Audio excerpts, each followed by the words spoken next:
What up, YouTube? It's your man, King Howie, back with another video. Now let's get into it.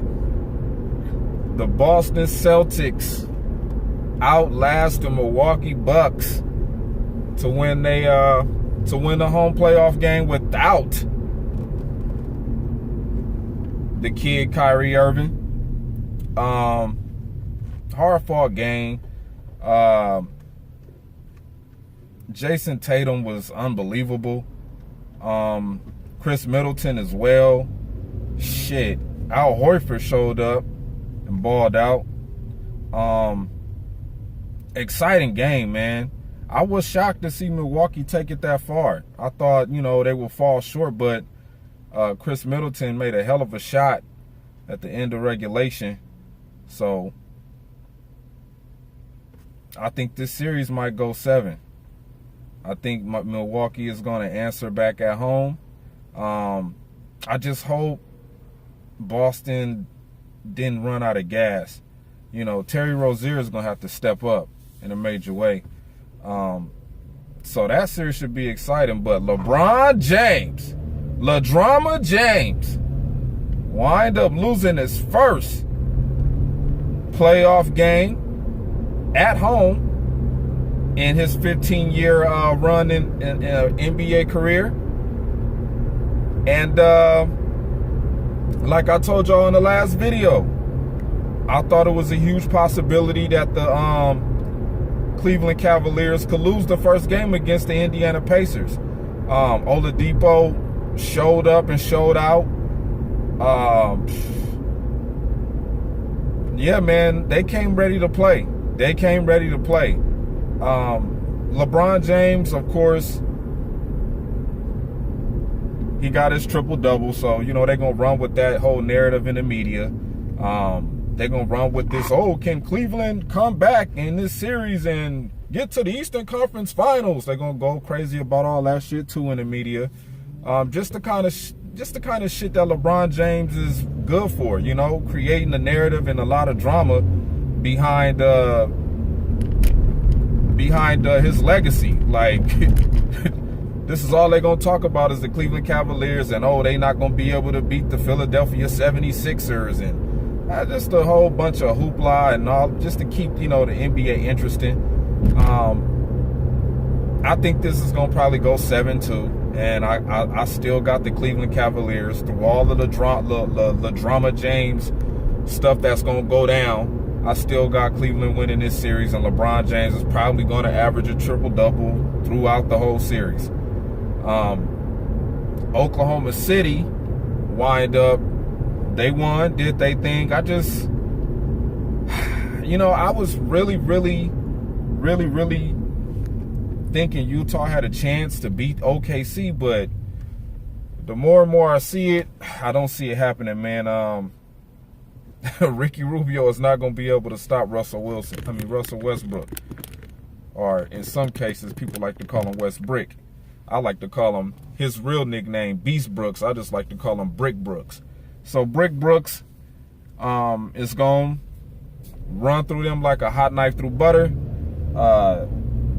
That series might go 6.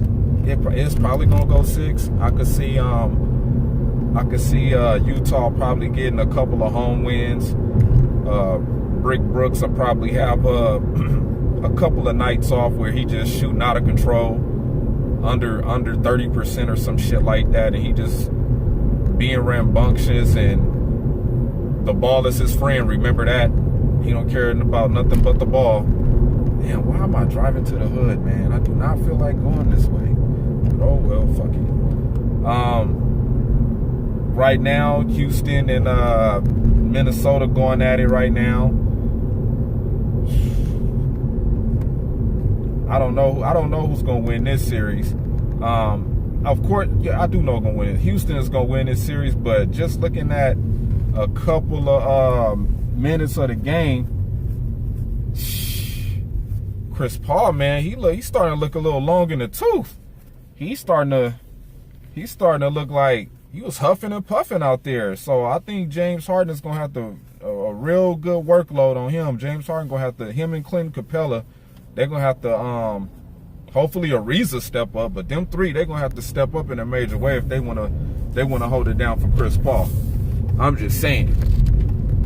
Because if it's one thing I do know about Jeff Teague, he will try to run your ass off the floor. And I think that might be a small issue for the Houston Rockets, man. Especially if they got to go 6 games, 7 games. Yeah, I think it might affect Chris Paul in a major way. D'Antoni might have to figure out a way to buy Chris Paul some time on life support when the deeper and deeper they get into these playoffs.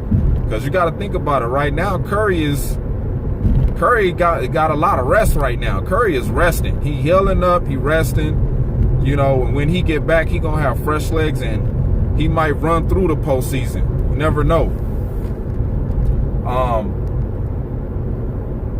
With the Minnesota Timberwolves, Karl-Anthony Towns, man, he's really going to have to be a key factor into them winning this series, man. You know, Jimmy Butler is back from the knee injury, and then you got, you know, mental head case, Wiggins tripping about being the number one and why he's not the number one guy, and just like, this is where you got to push all that shit aside and just play as a team, man. You got to play team ball from here on out, man. You can't really be coming into the postseason with, you know, these kind of issues. I still think Jimmy Butler can do enough to slow James Harden down, but that's going to be completely dependent upon the referees if they're going to let him get away with that bullshit. So, who knows, man? Who knows? If James Harden get to the foul line early, it's going to be a wrap. It's going to be a super wrap. It's going to be a huge super wrap, man, for Minnesota, because if it's one way to damn, I missed the damn freeway. If it's one way to get by the Timberwolves, it would be through James Harden creating foul trouble. So, I mean, even from the previous games where Minnesota played Houston, Clint Capella was just dominating Karl-Anthony Towns, man. Karl-Anthony Towns would give you a good night, and then the next night when he play against some real competition, he'll fold, man. I just don't understand that. Like, he'll have a great night against the Phoenix Suns and then play against OKC and just can't get you a double-double at all. So it's going to be interesting to see how he deals with playing against Clint Capella, man, because he already getting manhandled from what I just seen. From what I just seen so far in the game. Clint Capella's blocking his shots, and then, you know, Nene, he gonna have fresh legs too. Fresh legs, man. He ain't really been playing this whole season. He been, you know, resting, chilling, waiting for this opportunity right now. So we'll see, man. It's gonna be an interesting playoffs. This series, I could see it going 6. I could see Houston winning this in six games. It all depends, man, if they let James Harden get to the foul line like they've been letting him get to the foul line all year long with the trash-ass moves that he be doing. You know, just trash-ass, just tomfoolery fuckboy shit, excuse my language. It's just, I don't like the way he can shoot. He got ball handling skills. I just don't like all of the extra stuff he got to do to score, man. That stuff, that's just, like, it gets under my skin, man, when Stephen A. Smith say he's the heir apparent to Kobe Bryant. I'd be like, what the hell are you looking at? Aren't you supposed to be a highly decorated journalist, sports journalist, and you saying bullshit like that, feeding that to the public? Stop it. This video going on long enough. Y'all tell me what y'all think, who y'all think gonna win these playoff series that's going on right now. I think it's gonna be interesting. as the postseason progresses to see what teams come out. It's your man King Howie, and y'all know my slogan. In the meantime, in between time, always keep it G.